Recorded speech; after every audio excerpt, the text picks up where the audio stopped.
The top 100 agents are the best of the best, listing and selling more than any other agent in Australia. Sold. Congratulations, sir. Well done. These are the practices, actions and beliefs of the most successful agents in Australian real estate. Raw, honest and completely uncut. Welcome to REB's Secrets of the Top 100 Agents. Well, g'day everyone, it's Liam Garman here, editor of Real Estate Business, back today with another episode of the REB Podcast. And I know a lot of our listeners would be very familiar with the REB Awards that happened just a few weeks ago. 14 years of the REB Awards recognising the best and brightest in Australia's real estate industry, all the way from property managers who are quite underappreciated. They do amazing work for our tenants and our landlords, making sure that people's assets, their livelihoods are protected, but that also tenants have a good, safe place to live, to selling agents who are changing the game, being innovative with their marketing and campaign strategies, and of course, the hottest, I'm not going to say new, but growing sector in Australia's real estate industry, which is our buyer's agents. And today I am joined by a gentleman who needs no introduction because he won this year's REB Awards for Buyer's Agency of the Year for the third time. And he's someone that I know a lot of our listeners are going to be pretty familiar with. Arjun Paliwal from InvestorKit. Mate, three out of 4 years you've won it? Yeah, it's been crazy.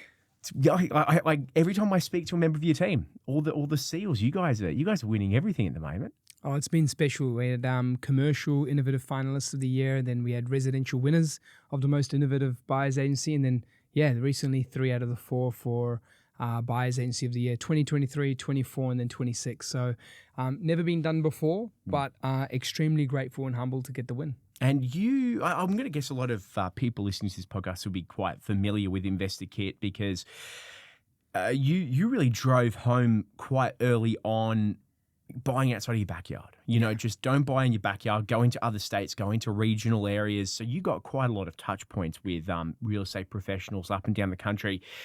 But for selling agents, property managers, principals, licensees that might not be as familiar with the BA space as others, give us a little bit of insight into InvestorKit, yourself, your background. I know you have a background in finance, and what makes InvestorKit different to other BAs out there.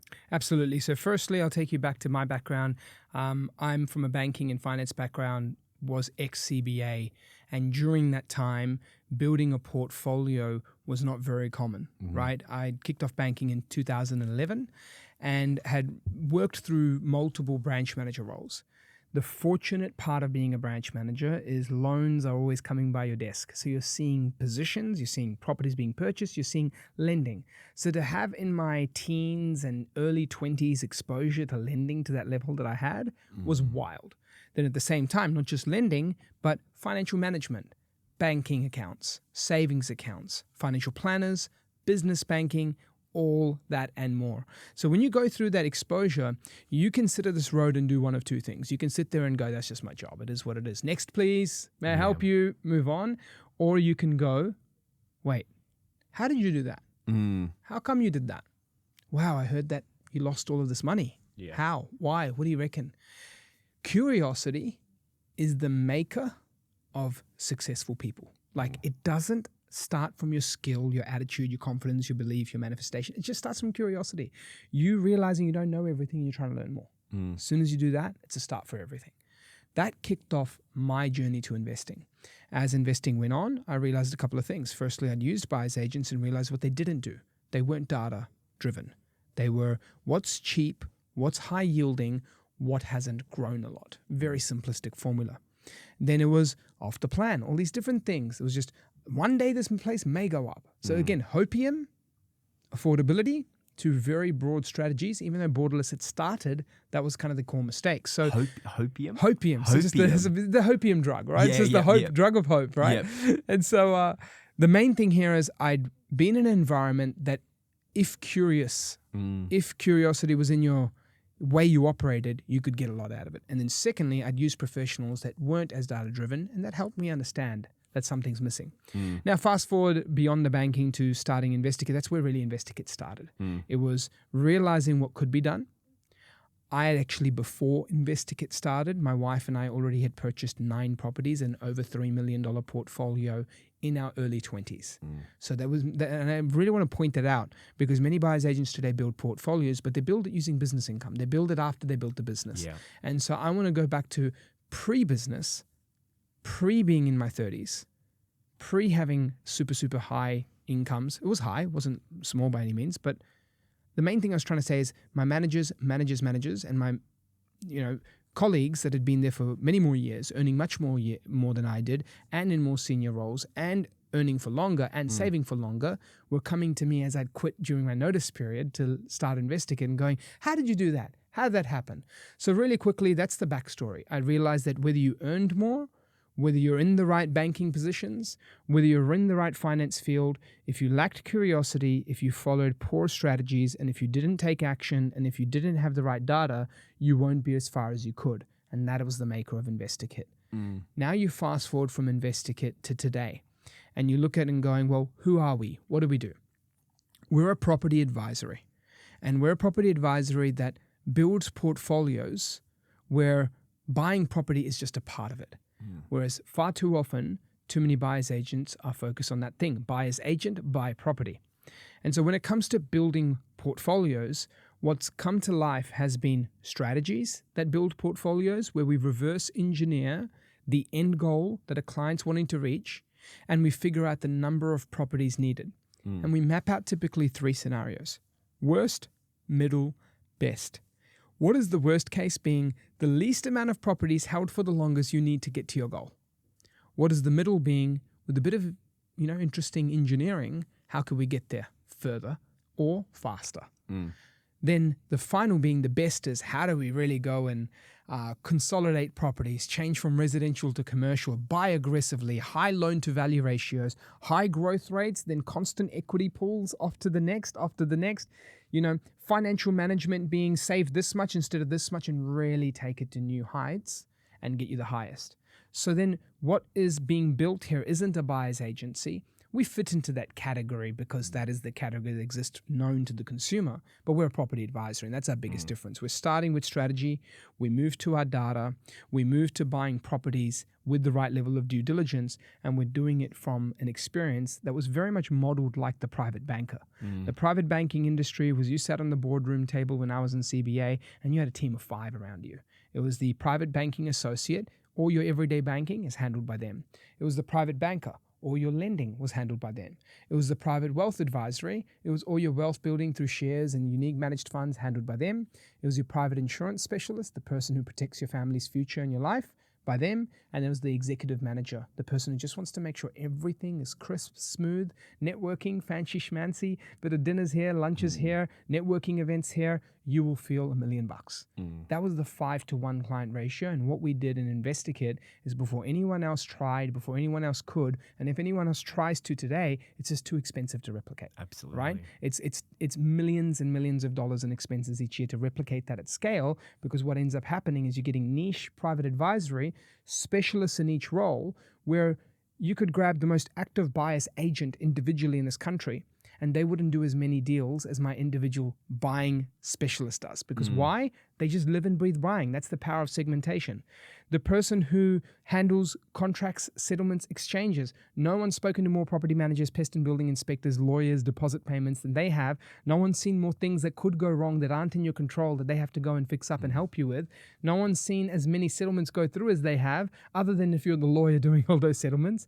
And so what that means is that through this segmentation specialization, through this advisory support, through this technology, data, platforms, and research, this is InvestorKit becoming your, toolkit, becoming your advisor, becoming your property advisory team that can get you to your goals and have you feeling like, wow, I do not feel like a number. This is not too big. This is a team built around me with specialists and savages with the right tech and culture to get me to my goal. And when they're representing you as the buyer and your future and your financial stability, you want them to be savages. You want Absolutely. them to be the best. You mentioned a few interesting things, when you were at the branches, and this was obviously before the broker channel kind of boomed, right? I mean, like brokers Absolutely. account for 80% of loans or I something. think there was nowadays. circa 40-50% back then. Yeah, so you would have seen in a given geography, you would have seen quite literally everything, right? Like everything would have come past, and you would have built up this intrinsic encyclopedia of, oh, given the other 300 deals I just saw, that looks like you've overpaid. Given the other 300 deals I saw, that looks like it's a really good price. And you would have started building up that intrinsic knowledge. I remember you and I were talking a few years back, and for our listeners at home, when Arjun was talking, I've just jotted down 4 or 5 things to say, because there's a lot to unpack with all of your amazing insights. When you're talking about the data aspect, you're one of the first BAs to kind of champion that. I remember you and I were talking a few years back about one of your first buys. I don't know if it's the first buy, where I think you bought in like Hobart or Launceston or something, the Tassie buy, and you were talking to people at the bank, and everyone was like, are you a fool? Like, why would you do that? But you were like, well, I've kind of got to back myself here, because I did the stats, and the stats kind of checked out that this place is going to go next. And then, unbeknownst to your colleagues, it just boomed, right? Can you talk us through that original kind of formative deal that you made? Well, and that was for yourself, because like you said, you built your portfolio before you came a BA, and it was the portfolio before the BA rather than the BA to the portfolio. Absolutely. Talk us through that initial deal. Absolutely. Yeah. On the whole BA before the portfolio thing, I just shared that as a level of importance, because I don't want to look at my portfolio now and go, woohoo, look at me. I'm a business owner today. It's not apples and apples, right? I have a team of, over 100 people across multiple groups of companies, right? We're doing multiple tens of millions of annual revenue each year. So I don't want to compare myself in the same way to someone else with their portfolio. And I think it's unfair. Like, we'll hear people across the country go, I've got 70 million, 50 million, 100 million. That's great. I'm not saying you shouldn't have that, but at your size of business and at the income that you pull and the risk that your appetite is, go for it. You should have that. Do you know what I mean? But when we're helping others who aren't in our journey or aren't in the same place, you want to be more understanding and relatable to the points that are important to them in the journey, which is why I shared that to begin with. But if you come back to the data piece in that particular example, I want you to imagine it's 2017. And in 2017, Sydney's booming. And it's obviously comes off the boom that year, but pre this purchase, it's booming. For 5 years, it's been booming. You don't know when it's going to shut off. It's like the greatest thing since sliced bread. Sydney real estate doubling in 4 to 5 years. You're living in Sydney, lending's up, everyone's smashing their targets in the banks and the branches and everything, and you're making money. And then all of a sudden you go, I know this is killer, and I know this is 5 years of amazing stuff. I know every mate of mine is making money. I made money in Sydney as well prior to that deal. And everyone's just loving life. And in the banking world, it's like the best dopamine of all time, right? Loans coming through, business pumping, customers dropping over and just going, yeah, let's just do a deal. Why aren't you getting me this deal? Can you give me more money? Like, do you know what I mean? And then I'm just going, yeah, I'm going to go to Tassie, hey? Yeah. and like you said, it's the data. Yeah. Because at the end of the day, firstly, there's a few advantages I had. Being a Kiwi, I have no knowledge of this whole regional capital bullcrap that happens here in Australia, where people label cities here and go, oh, that's a sleepy city of the churches. Oh, and that's a bogan town, or that's this town. Oh, that's where all of these people are, and that's where all of those people are. And that's where there's a drug thing, there's a crime thing. Dude, I don't have any clue. I'm a Kiwi. I just moved there and I just look at cities on a piece of paper and I go, these numbers look great. Maybe I should look into that. Yeah. The economy is shifting, the market's shifting, the data's shifting. So it's a blessing in disguise when you don't know your way around the country going back many, many years. Obviously, I know now. I travel across this country all the time. Yeah. But that's key. And so that allowed me to have no bias. That allowed me to attack it with metrics. And that allowed me to look at my Sydney mates and go, okay, cool story, bro. Like, you've got your Sydney property. I get it's going up, but I don't think it's going to keep going up and move forward. Sydney was one of the worst performing markets from 2017 to 2020. Yeah. 3 years of flat then decline. People think it boomed up in COVID. No, it didn't. It boomed up to 2021 and just made up for the losses of 2017 to 2020, a little bit more.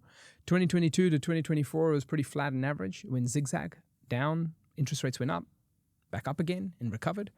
So it hasn't grown that much since 2017. If you'd purchased right on 2017, you wouldn't have made that much money in most of Sydney markets. If you purchased in 18 and 19, you bought during a dip, you made a lot, right? But the main thing is that's the power of data. That really helped me, and that has been my formula throughout. And we've made a name for ourselves in this industry of being able to predict markets before they happen. Go onto the news, share stuff, and not be the whole you're too late if it's in the media. Because guess what? In 2021 and 2022, if you searched up Arjun Paliwal Townsville, you would find podcasts from 2022, us saying something's about to pop in Townsville, it's starting. You'd find media articles of Jung Ma, a senior research analyst, saying, I just bought there, trust me, it's going to happen. And then me just buying there. And then houses that you were buying for 300-400K in the early 2020s are now worth 600 to 800K. So it just shows what's happened when it's data driven, and the data formula is the same. A strong economy shifting or becoming a strong economy.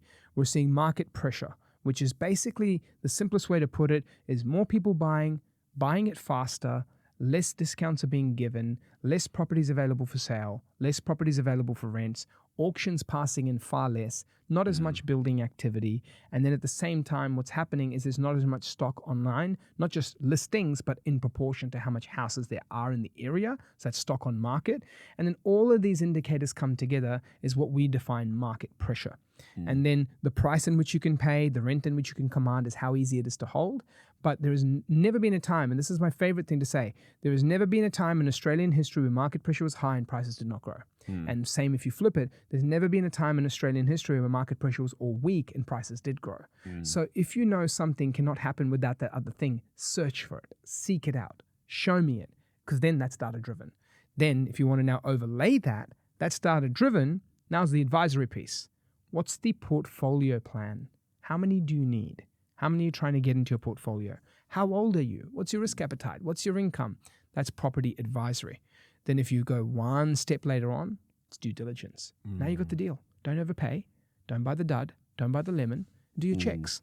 And so I feel like data is the piece that many people are now starting to get better on in the world of technology, AI and everything. But they're still thinking it's all of it, and it's not. And that's where many people go wrong. You could land in the same area as me, you could land in the same suburb as me, and you could buy the wrong property. You could land in the same area, you could land in the same suburb, you could land in the same property. We decide to stop at 700, you went to 800, overpaid thinking you won, but we were the second bidder at 700 and we said no, it's 100K more. So there's so many things that can go wrong. You bought the right property in the right market, you didn't overpay, you were in the right city and it grew and you timed it perfectly, but you thought to yourself you'd be so smart and buy 4 properties in that one city, and then the market shifted 4 years later and you didn't apply our strategy principles of diversity, cycle analysis, cycle timing. This is so much deeper than just data today, but data was the fact that started my journey, and then we insulated it as we went time went on, realizing what does everyone need for the puzzle to make sense and be optimized and perform for your life. And you did a few good videos. It would have been probably a year or so back. They were on social. I really like them. You were appearing in different locations. You're like, hey, this house looks really good. And you were doing the walkthrough yourself.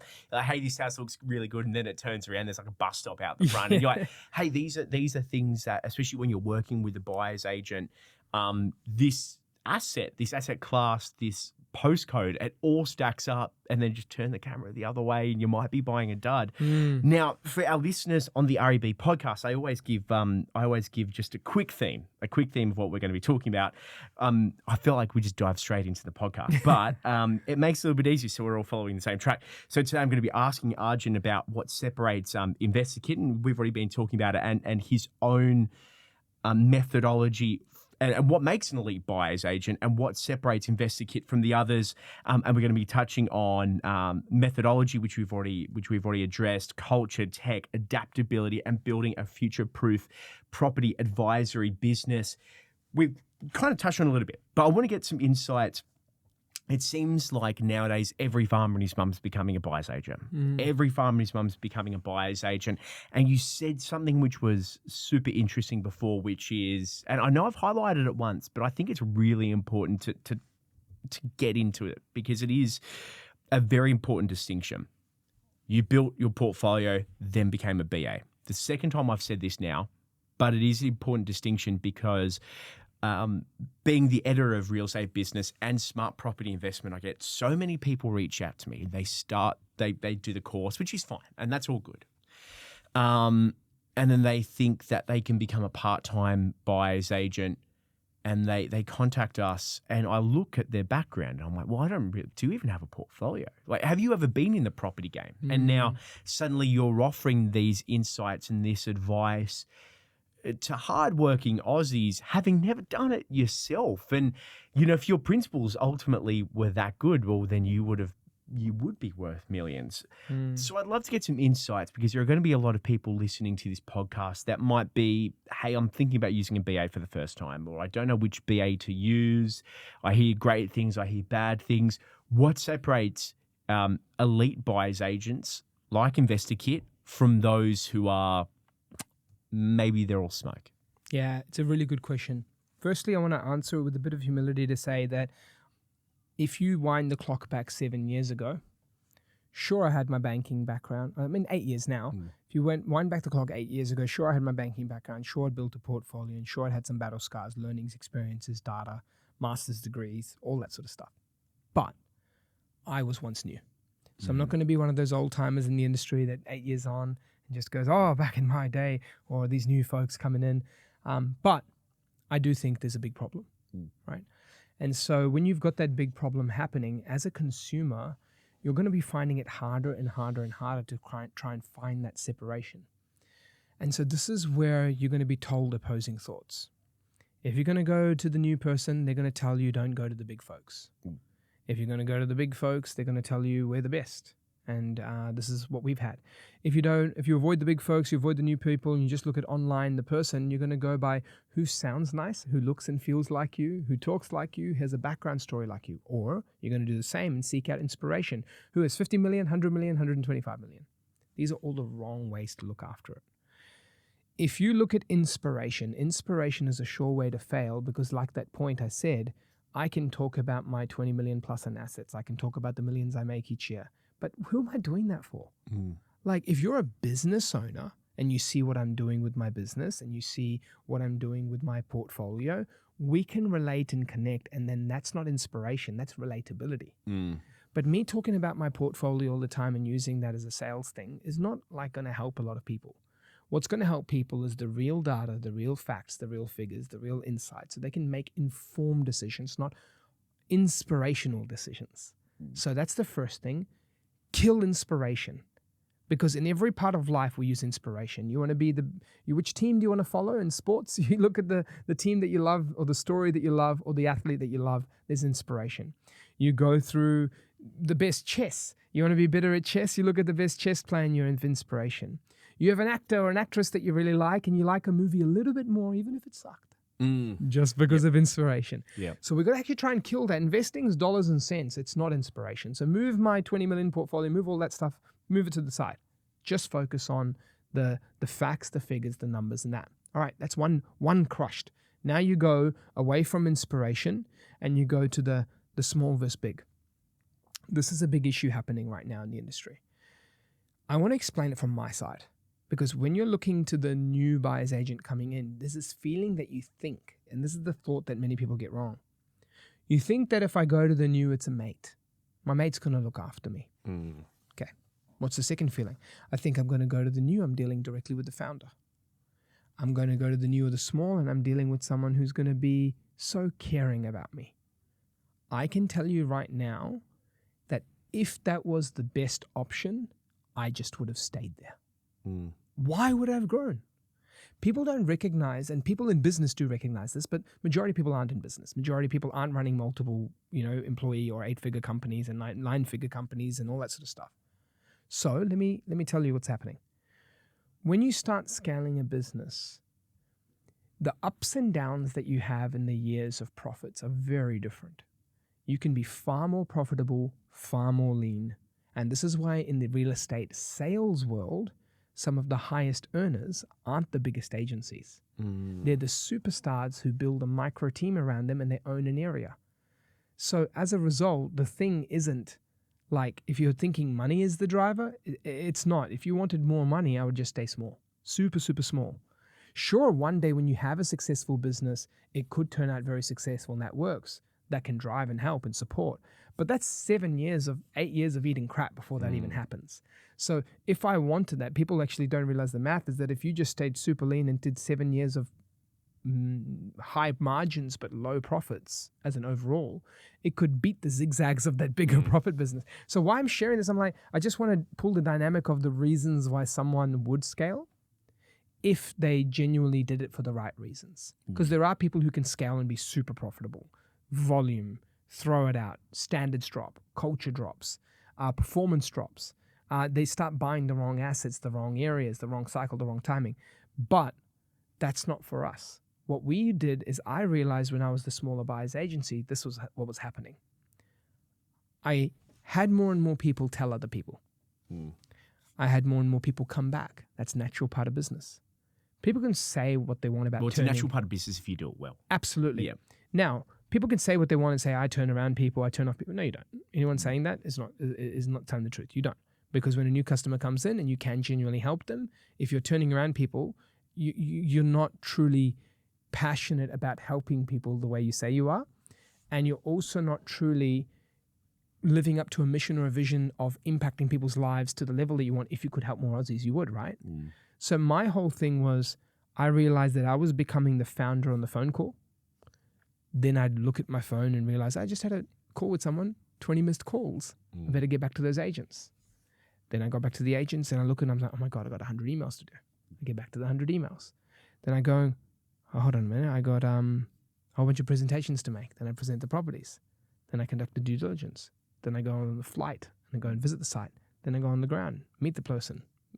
Then I'm going for lunches and coffees. It's not to say you can't be busy. Everyone can be busy. But when you're busy with 7 different opposing skill sets, when you're busy with 6 to 7 different things that don't require the same skills, they're different skills. When you're busy with 6 or 7 different areas, what ends up happening is that you are now a time poor person serving another time poor person. You are now slightly more skilled than someone who's in an industry, but you're not the best. And so my whole journey as time went on was going up and realizing that if I do this more and more, one thing's got to give. Either I lose my impact for how many people I want to change their lives for, and I just tell myself I don't want to impact that many people. That's not who I am. Like, it's just not how I'm built. Or I just deliver a worse off experience as time goes on as I try to help more people, and I don't scale and I don't grow. And I don't build the data team, the strategy, the acquisitions, the operations, the skill sets of segmentation like the private bank, the presence around different areas to build off-market relationships, all those go, the training standards of negotiation. Or I come in and I just start going, well, okay, some purpose and impact is dropping, or the ability to specialize is there, or I'm just going to go, okay, well, I'll just keep the money up and stay lean and go that way. So something's giving, right? Now, I'm going to come back around to, how they can spot it. But I guess I'm trying to say is I just want to remove the confusion for a customer sitting there. I don't want you to use inspiration. I don't want you to listen to the big person saying the small person doesn't know anything. And I don't want you to use the small person to think the big person doesn't know anything. I want you to think about what you're truly after for you. That is the key. Because then if you do that, that will help you get rid of who is in your team and not in your team. So if you're after a plan that's reverse engineered by a qualified team of property investment advisors who just focus on building these plans, that's what we do. If you're after then buying nationally across the country to find the best market using data to get ahead and then be able to make sure that you're driven by data, not driven by where a buyer's agent has an office or not driven by how stretched they can or can't be because they can't take on that many locations and service it, and you want where the whole country has to offer and you're going for the best, that's what we do. If you want to go and not speak to the time poor buyer's agent who cannot research as much as we can, cannot negotiate, cannot speak to their, and then they don't have a research, and you want an independent research division with over $800,000 in annual research spend, and you want a team of data scientists, senior research analysts, and research analysts who get no bonuses or KPIs depending on how many things are purchased for.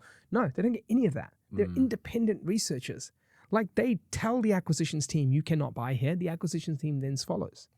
So it's independent, okay? And you want over that much spend, which means it ain't just a CoreLogic report. It ain't the latest PropTech platform. We would if you grab the 3 to 5 most hottest PropTech platforms in the country and say they're the greatest new AI people, we grab their research at an institutional level and some. So it's like their research plays a 1/5 part of our overall framework. So it's just one platform amongst 10. It's because we can spend that much. We can afford to get 10 different sources and go, this collects that data point, that collects this data point. There's a flaw with this one. That one's not working out. Can we look at the averages of them? Can we look at our online sources, see what that, we can have someone who just lives and breathes that to find that. Okay, the next layer of it. Do you want someone who calls agents once in a while, visits locations once in a while, or do you want someone whose KPI is multiple field trips must be conducted? Nothing but 20 connects a day. I don't care if you're doing deals or not doing deals. You meet with agents, you call agents, you build relationships, you get hustling like a savage. You then have deals that you focus on and you're able to get circa 70% off market. Now, off market's not better or worse, but it's an extra channel. You have over 14,000 agent relationships across the country. You have more visits and field trips than any other company in the country.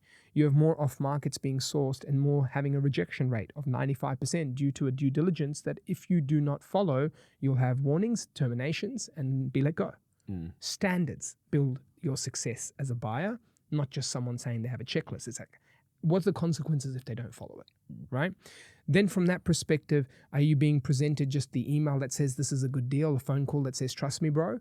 Or are you getting a due diligence report, videos, comparable sales analysis, comparable rent analysis, cash flow, and then before it's even presented to you, it's presented to your strategist to make sure it fits your strategy plan. Oh, and by the way, they're the only acquisition team in all of Australia actually having a professional negotiation certified training by the Australian Institute of Management, Sydney. So we're the only negotiation certified buyers agency in the country. Wow. So people are like trained to that level because that's all they do. If you're going to only do source, negotiate, then you better be darn good at it and be the best at it. And then lastly, are you going to deal with someone who's getting to their emails because they've got a couple of settlements to catch up on? Or are you having someone that you're working with who's a settlement coordinator who specializes in nothing but post-exchange, connected with all the PNBs, the trades, the property managers, and communication is so ruthless in our division that if they say the word soon, shortly, they're penalized. Really? Because how do you feel if I tell you I'll update you shortly? It's unknown. It could be a month away. Right. So the main thing you're noticing is this is how, if a buyer is looking at this and going, I want that experience, you're basically saying, hey, I want to work with InvestorKit. If you're saying anything else, or if that doesn't fit you, or if you're looking for something different, that's okay. Like there are others out there. The industry's growing. But the main thing is, this is where, if you're talking about the differences, the smoke that's happening in the industry, I realized that if I was to stay small, I couldn't do all of this. I couldn't give them the tech, the platforms, the people, the standards, the segmentation. My team is better than me at every single piece. My strategists are qualified property investment advisors helping people from all walks of life building strategies. My buying team member knows more agents than I do, visits more locations than I do. Even at my best in 2018 and 19 as the hungry Arjun doing everything I can for customers. So my whole answer, I know it's a long, long deep dive, but it's an important industry that's growing rapidly. But my core answer is this. There's a lot more new people coming into the game, and that's fine, you know. But the main thing is that as a customer, I truly believe that this is your most hard-earned dollars. This is your biggest financial decisions, and you just need to have a combination of experience, a combination of segmentation, a combination of a team around you built to help you strategize, and that's where you can get that at scale. And so I just feel that if you want to avoid feeling like a number, this is the approach to take. So I actually don't mind the new folks coming in. What I do look at is the consumer being confused. And so rather than they said this and you said this, or inspiration this and that, I wanted to just give a framework of how we operate. And if you're listening to it and going, that's exactly what I want, then that's just the answer. But if you want to have the nice relationship with an individual that's the founder and be feeling like you know them personally, then look, there might be certain things. If that's your mate that you want to do and work with, that new person's coming in. But I think the hard time we have in that new industry growing up right now is that many people are trying to sound like each other, and someone's now data-driven. They, like you said, they weren't in that industry before. Someone is now the finance hacks, but they never touched finance for themselves or for other people. And so I think as a consumer, that's dangerous to hear all of these things and you don't know what to connect with. But the main thing is that these are the things to look out for. These are the things that if you'd like, you know where you can get them. These are the things where if you avoid, you can have a better chance of success, like inspiration, hope, or all that sort of stuff. So it's hard as a consumer right now when you see so many options and see so many thoughts. But that's my pitch to say, why us? But that's also my thing to go, why did I go on this journey when I didn't have to? That's exactly why. And I think that's a very strong argument at the end of the day. And that commitment to quality underpinning the growth, I think is a very reasonable point. Now, given that we've got a lot of selling agents, property managers, BAs that are listening to this, I'd love to get some insights into the way that you've run the business. And this is, how you've made it a lean, mean acquiring machine. Digital marketing. Everyone talks about digital marketing, but cutting through the noise is harder than ever. How do you actually stand out from the crowd in your comm strategy? What has worked and what's not worked? Yeah, absolutely. So I feel today's marketing world is like, you just got to think there's more things going out to people than ever before. I feel the whole game has lifted in terms of the virality that content makers are making. I think the quantity that people are making. And so really, as a result, it's making it harder to cut through than ever before. And right now, the algorithm's getting better as well. As time goes on, you touch a property investment website, you will be swarmed by everything property investment. And people are sounding similar. So I think the biggest learning that I've had in recent years, I would say, is two things. One is show, not tell. Show, not tell is big. So example, instead of a sales agent saying, I will tell someone how good I am, show it. So the show could be the things that we know we're meant to do, but do we advertise it as much? Yeah. Could someone show the campaign experience that they went through? So instead of just tell them, yeah, it was a great offer, we got this price, and if you want results like this, go through it. Well, break down the experience and share your source. Break down the things that people might have in certain moments. Well, example, break down your listing presentation, right? Going, hey, if you're in this area, you might be sick of sales agents knocking on your door, telling you all your messages, or sending you stuff, telling you that they can get this. Now, you might be sick of people thinking you what the home's worth and confusing you about what the home's worth. I'd like to bring the camera over this way and show you that when I catch up with a vendor to tell them through what their home's worth or how they could sell, I want to show you what we go through. Visualize it, whether it's a screen share video or whether it's a walking through and talking through them and actually doing it. Like, the main thing is show, not tell is the biggest thing. The second thing I can say is that content batching.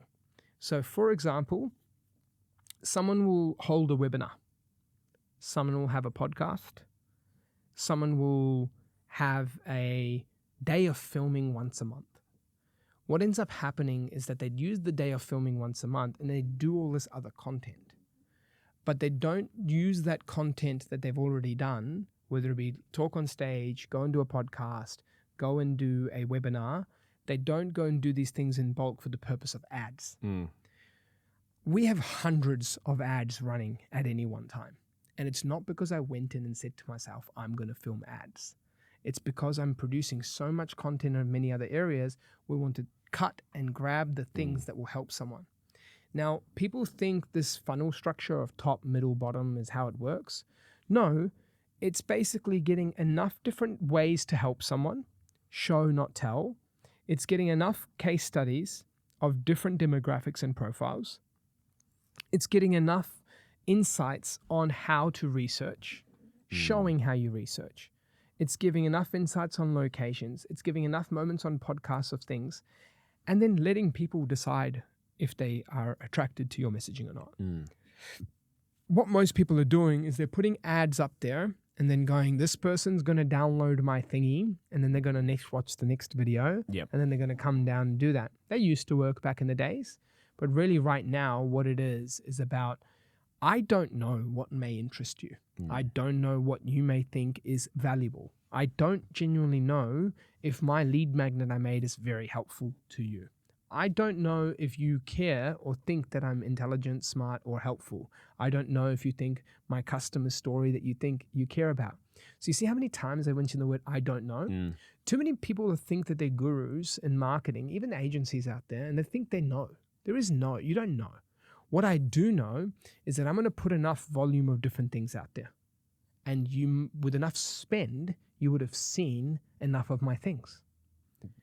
Many of them you might scroll past, but then something is valuable to you. You grab it, you click on it, you watch it, and you go through. At the same time, I want to give you enough value that once you've done that, it wasn't the 15-second video that you think was the hottest trend to do it. It wasn't even what the ad platform said. This video is crushing it. It's a 30-second video where you say that. No, BS. That might have crushed to grab their attention. That might have crushed to download this thingy. But it didn't crush to have them work with you. That takes hours and hours of trust building. And with that, you have to have long form content. What you might think is not an ad is usually a good ad. Example, a 20-minute video of me walking through someone's portfolio strategy. Someone thinks that would be the shittest performing ad out. The metrics might show it being the worst performing ad out. But that's maybe how 5 customers said, I like what you guys do. That same scenario is me. And if it's only a few people that watched it, much less than others, every data point is going to lie to you. But it's the fact that you've got enough pieces of content out there, you're batching. It's also the fact that you're showing, you're not telling. And then lastly, you're moving into this cut-through way of recognizing that it's not about the hot new trends, it's about giving someone depth and insights, because you're asking a stranger on the internet to basically marry you if you think the 30-second ad is what got them. No, it grabbed attention. It didn't get them. What gets them is showing them that you can solve their problem. And if you can't, or they don't feel you can, they're just going to move on, and you're just paying ads and Zuckerberg's getting rich, and that's about it. And that's it. You know, I think any digital marketer, actually, you don't even need to be a digital marketer. You highlighted it, that Meta knows within about 30 seconds if you're interested in property investing, and then you're going to be bombarded with about 40 ads from different BAs or selling agents or whoever it is. And anyone worth their weight in this space can jimmy rig a Facebook ad that can be seen quite easily by several 100,000 people. You go on a Canva, you get a template, you drag and drop your logo on and a nice headshot, voila, it looks semi-presentable, chuck up $100 behind it, don't do your targeting, and fantastic. It's performing really well, of which you got 0 leads. 0 leads. And that's where that hyper targeting comes in, because if you do that 20-minute long form content when you're going through someone's portfolio, you know, if you've got 3 or people that have stayed 3 or 4 minutes in and you've had that level of attrition, the people that have lasted that long are super into what you're saying. And you're building that brand credibility, that personal trust, that relationship with them, such that, by 3-4 minutes in, you might have 20 viewers. But the likelihood that one of them is going to convert is so much higher. And that is, and I do agree, that is something that a lot of people fail to understand. It's, what's that old term? It's the vanity metrics. Like, well, I've got, several 100,000 followers. Like, well, respectfully, you paid for half of them, right? Like, everyone out there is just fighting for these vanity metrics, and they're spending money to do it, but they're not actually converting leads. That's digital marketing done wrong. I'd love to get some insights into prop tech done wrong as well, because I can imagine over the last 7-8 years, there have been shiny solutions that you've seen, you've trialed, it didn't work, and maybe you dropped a couple of grand on a license and it never worked. And you as a business owner, and we're speaking to business owners here, or people that are trying to make it in the real estate industry, that was lost money, but you have to rip the Band-Aid off. You can't just throw good money after bad and keep using it. Maybe I'm wrong. Have you seen prop tech done wrong? Have you had to toss it out? And where was the go, no-go zone where you as a business leader had to say, we got to cut this, we got to move on to a new solution? This is a really interesting topic. So in the world of prop tech, I think most property businesses are prioritizing the wrong thing. Most property businesses in prop tech are trying to solve a problem for the customer. And most property businesses are building tech for their customer. I know this is like wild. You're like, Arjun, okay, what's wrong with that? You're building tech for your customers. You're doing it wrong. Where we've had a lot of our success is we build things for our team. At the end of the day, a customer's desire will never change. I want a property fast. I want a property that isn't a dud or a lemon. I want it to grow well. And now that's the property aside. I also want the property to actually contribute towards my plan. I want to have certainty that my plan will get me to my goal. Okay? You could be operating off spreadsheets. You could be operating off the coolest AI. You could be having VR glasses and talking to the person.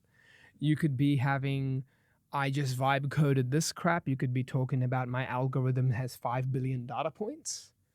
If it isn't achieving this with a high level of certainty, it's not going to work. Then at the same time, when you look at all of those things, they aren't going to work unless there is people at the end of them quality assuring or getting the outcome for that person and making sure they feel well informed. So then your people are responsible for getting that outcome for the client, and your people need to be equipped the best for that client. So what we did is there was a moment that we were going to go crazy levels of deep into technology and investment for the customer-facing tools. Now, we've done some, but not to the millions that I initially had put aside for it. The pivot that I recognized was that the moments that we had the pain or the moments that we had the delight in our business journey, it wasn't that new portal that we did where everyone's like, oh my God, this is the greatest thing ever. I wish they did, because we put a lot of time and money into it, but this is the voice of the customer coming out. I want to communicate how I want to communicate. You could have a cool portal. And actually made sense when I went to Maldives. When I went to Maldives, do you know that what they did? They said, hey, how do you want to communicate with us? Do you want to be on WhatsApp, email, mobile, portal, Skype, whatever you want? Yeah. We just talk to you how you want to be talked to. But we will ensure we insert those experiences. Yes. So I'm not to say we don't have a portal. We do have one. I've paid for portals in the past and never even logged on. Yeah. I mean, not to say we don't have a portal, not to say that portal's not getting better, not to say the portal keeps improving. It does. Like that's the thing of life. But what I'm realizing is there's so much energy in dollars and cents and mental capacity and sprints and whiteboarding and Miros and visualization tools and project stand-ups and hundreds of thousands of dollars of salaries and expenses that were just locked in on making this work. And what I realized was that if we'd put all that dollars and cents into our CRM, which we, by the way, we pivoted and we did, my team could be the best. Yeah. Which at the end of the day, now you still have the portals, but the investment for having the world's greatest portal, actually, people get what they want more, which is a house in a better targeted area faster.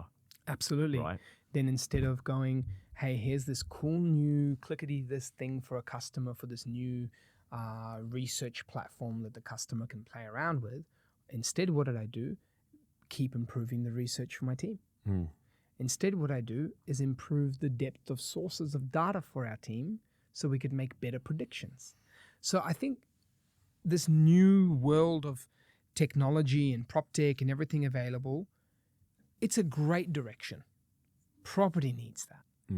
But I think where most business owners get that wrong, especially buyers agencies, is that they're thinking of all the new cool vibe coded stuff that they can do for their customer, where a customer wants outcomes. They don't want enablers. They don't want supporting things. They don't want things to look cool and feel cool. You could have the best systems and techs and everything, but if 1 year later they don't feel any clearer about their life and where they're going, you suck in the eyes of the customer. So my whole thing is that we're going to get to these game-changing tools. We already are building them behind the scenes, but I'm prioritizing what gives these 5 core impacts. And you have to go through the team first, because then if my team members can do a phenomenal job more often and simpler and easier, then the customer ultimately wins. And then as time goes on, I'm going to have a whole bunch of people who are smarter than me, build the right tech and tools. Again, come back to the voice of the customer. That's the most important thing.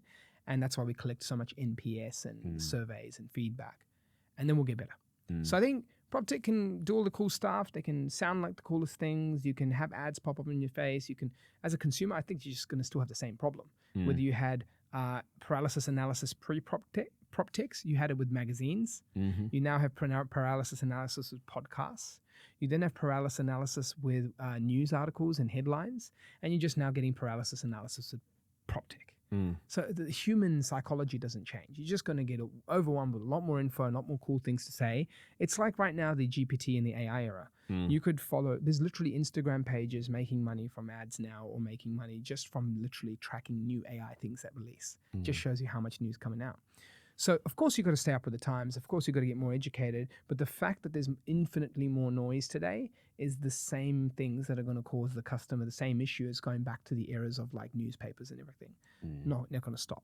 So if the consumer problem is going to forever remain a problem, then what happens is you just focus on the consumer outcome, and the consumer outcome is best handled with a team with high standards and high performance culture. But then how do you change that culture and enable it is you give them tools to succeed. And that's where technology needs to focus on. So all my tech is on making my team better. And that is CRM, that is systems, that is leadership support, that is tools, that is dashboards, it's visualization. So I believe that anyone focusing on tools and tech that isn't that is going to be doing a better job, but temporarily. Long term, it's all about your team. Now, conscious of your time, I've just got one more question that I'd like to ask, because in the world of buyer's agents, I can imagine this is quite acutely felt, and this is change, and how you as a business leader can make people feel comfortable with change. And it could be a change in the CRM, or it could be a change in, actually a great example is, you've got your research team that they're not bonus led, and they've got to go to their acquisitions team and say, hey, well, now you're going to be pivoting to this postcode now. And there was someone who spent maybe years becoming a subject matter expert on that area, that overnight he's probably going to be kicking and screaming, right? They're going to be kicking and screaming, but for the benefit of the clients, there's a new focus. How do you as a business leader make your people accepting of change, and how do you bring them on a journey? Because this is something that I think it is felt very acutely in the world of real estate, where people can be a bit change resistant. Change resistance usually comes from the conversations you've been avoiding, the standards that you've been avoiding. That's it. And so when that's the case, it's usually, are you truly living to values, or are you just chucking them on the wall and say you've got values? You've got the brand guy to come into your office and basically chuck up values, or are you actually living to them daily? So I have a framework for when you want change to truly stick. And this sticking of framework is a two-part framework. The first part of the framework is the success triangle. It has three sides. I learned this back in my banking days. Clarity, capability, motivated. There is no way that someone can achieve success without these three. So this triangle, if you're clarity, it's basically saying, let's just look at the opposite sides. You're skilled in knowing what to do, so you know how to go to new areas.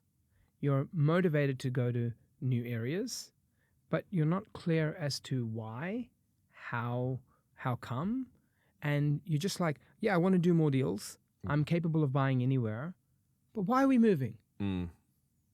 I don't get it. So you're not gonna do it, or you know how to do it. Yeah, you're keen to do it, but you're capable of doing it. You know what, you're keen to do it, but you don't know how to actually go into that new area. So you're going to fail in that new area because you don't know the way the agents work. So you then know how to do it.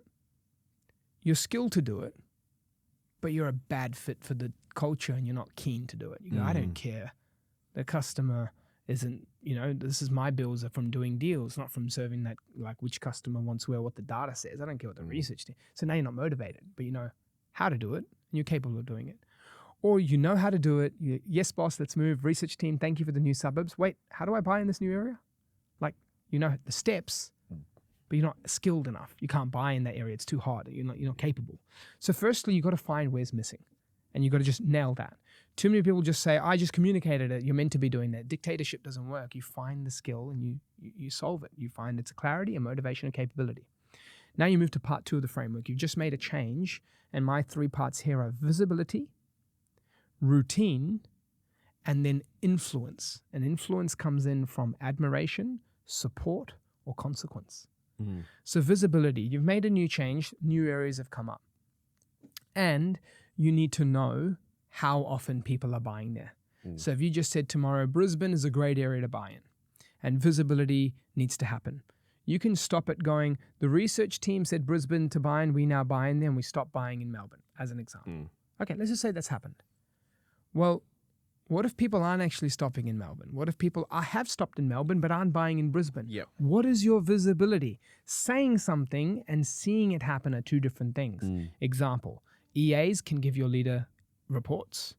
You can go in and see data in your dashboards. You can have a daily huddle. You can see stats of where we're buying, but you need to have consistent visibility. Otherwise, change is meaningless because you think it's happening, but it's not happening. You said it should happen, but it's not happening. So visibility. Second is routine. So routine is going, if you don't talk about it, if you ain't being about it, it ain't going to be about it. Like, it's not going to happen. So if you say Brisbane's the new area, where is your huddle to communicate with leaders about how we're going in Brisbane? All right, team, so we had 40 new properties sourced in Brisbane. How many of them are presented? There's a routine being built. It's your weekly huddle for Brisbane activity. So how many properties did we see in Brisbane? We sourced 40. How many of them were presented? Only 10. So with the 30, where did they go? Let's go one-on-one and review time every single Wednesday of properties that weren't presented that should have been presented. Okay, that's the gap. So the routine is the action and the commitment to making that visibility turn into an action. Yeah. So now you've got routine. Don't stop it, not spot checking it, actually living to it, because it's a change. It needs new behavior. It's not normal. You need to do that. And the last part is influence. If you influence through admiration, it's, hey, John, I just wanted to say, I really appreciated your efforts here in really contacting Brisbane agents. I can tell that it was a slug. You had 50 calls and only 5 people gave you off markets and they wanted to give it because you're new to the area. But our team, I just wanted to shout out John here because that effort is next level. Usually John would have done 20 connects, not 50. And the reason why I did 20 is because in this current city of Melbourne, he knows everyone. Everyone just gives him stock and he can stop and not have to call as much. But to step out of the comfort zone and have to triple the phone calls 2.5 times and not having been done in the past, this is admiration. This is absolute positivity. Then you have support. Hey, John, you're meant to contact these agents in Brisbane to get off markets because we stopped buying in Melbourne. We're buying in Brisbane now. Could you show me how you're doing that? Because the numbers were quite low. Show, not tell. Show. Because if I tell them, I've been calling. Yeah. Show. So what we did is, just show. Let's just do it together. We'll do a call session. You would do 5 calls. I'll do 5 calls. Let's do it together. Let me show you how to. Hey, it's John from, hang up. Hey, it's John from, hang up. Hey, can I call? Is this Mr. So-and-so from agency? Yep. Okay. I saw your property at 23 Smith Street. Could I call you about that one? Could we have a chat about that one? Oh yeah, what question did you have? Oh, well, I was looking at it for so-and-so. I'm actually working with buyers over here and I wanted to know when. Right. Oh, and by the way, obviously that listing is really helpful. I do have another couple of clients who might be looking for things maybe similar or in these surrounding suburbs. Do you have anything coming up? Yeah. Versus someone just, hi, I'm so-and-so from calling from so-and-so. Natural, you show the natural interest. You show the natural, realistically that you're going to have buyers entering the area. You're making it worth their time. Perfect. But the whole thing here is support.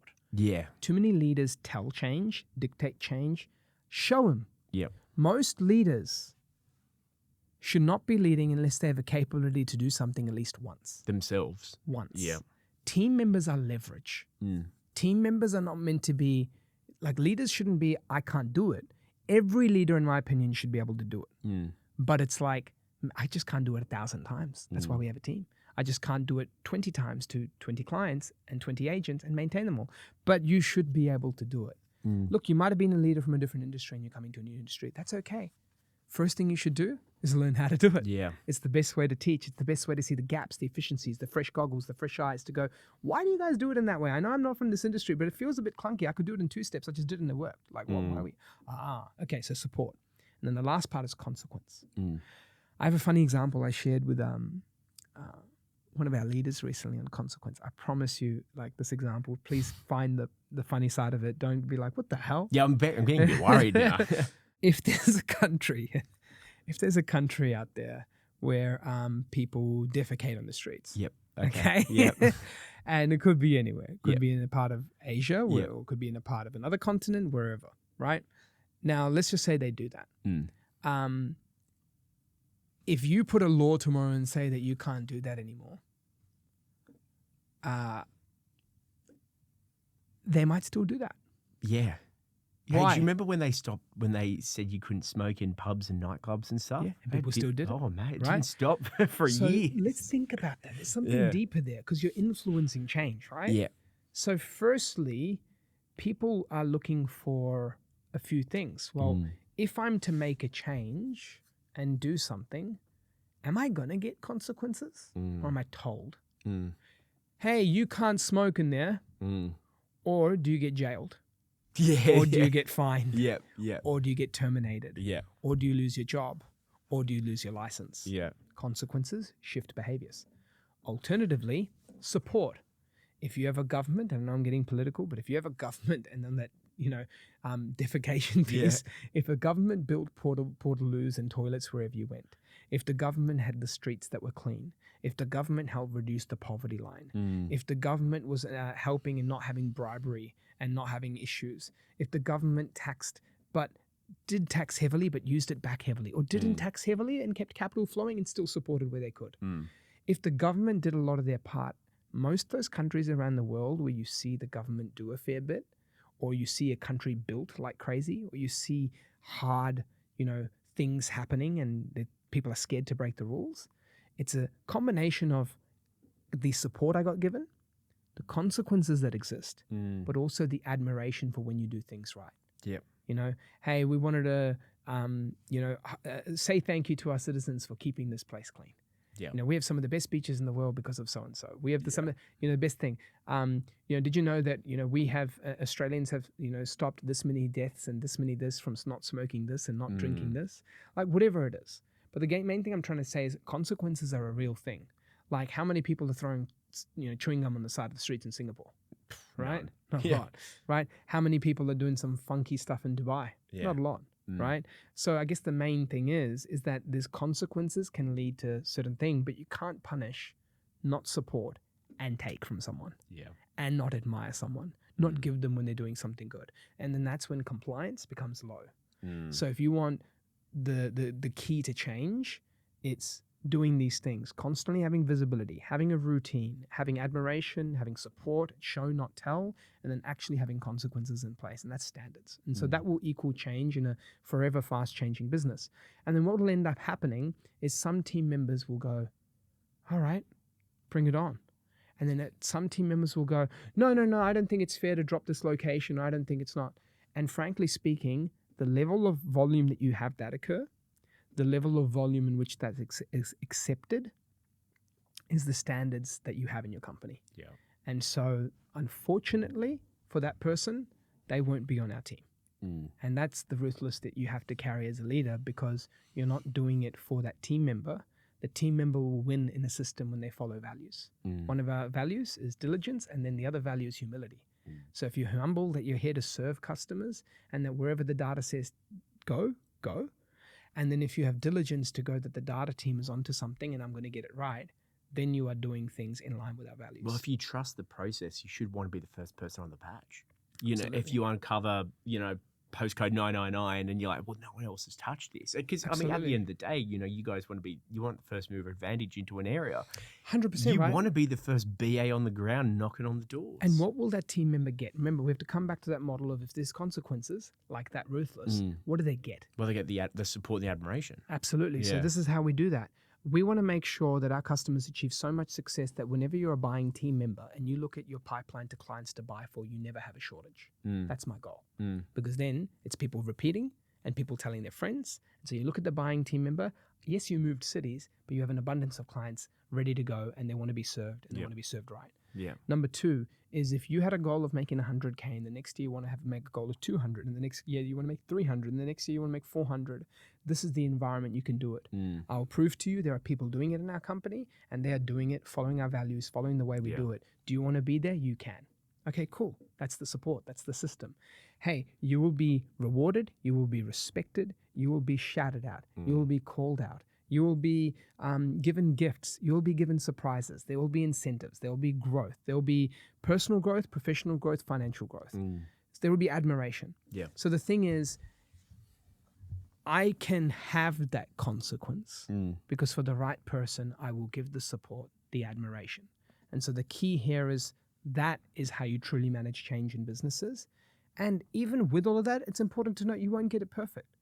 And that's another part is you need to display humility even as leaders. Because as leaders, when you're displaying the change or putting the change, not every one of your changes is going to be the right call to make. I've done certain calls in the business operationally and realized, man, we need to make that better and it helps the team members more if we did it that way. I've done certain changes and realized that it could have helped the team member and the customer, not just the customer. Yeah. And so I could have done that better. And so the first thing is you put your hand up, you acknowledge it, and you don't worry about how you'll look to the person. At the end of the day, too many leaders who focus on how they'll look are also a problem. Everyone's too busy worried about themselves. Their perception. Yeah.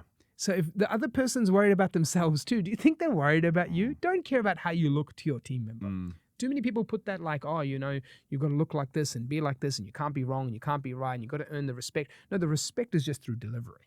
The respect isn't through how you think you look. And so I think that's another key piece when it comes to leadership, is that when you're applying change, if you've got to put your hand up and you didn't make that change right, you put your hand up. But don't politically worry about how you look. Yeah. Let yourself look a little bit silly at times. That's okay. At the end of the day, it'll all be forgotten a year or two later because you focused on nothing but ruthless results for your team and for your clients.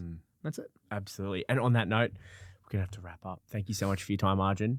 Thank you, my friend. Really appreciate it. That was Arjun Paliwal from InvestorKit, and we'll be back at the same time next week with another episode of the REB podcast. And until then, bye-bye.